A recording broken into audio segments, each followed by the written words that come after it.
Hey everybody, in my effort to save some money and be as cheap as I possibly can, I got these. These are the, well, it's upside down, drawstring bags from Amazon Basics.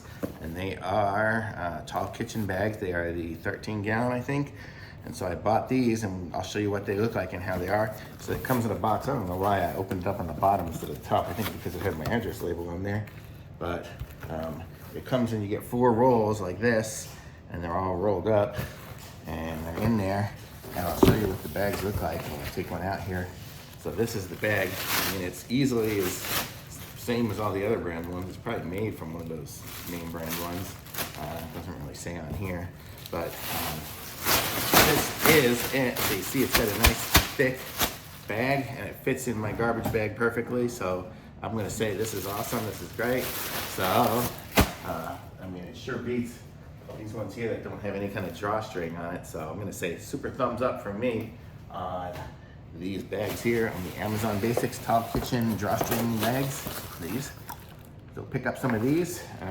This one here. Pick it up, thumbs up. Links in the description. Like this video, subscribe to my channel, and I'll be back with some more reviews soon.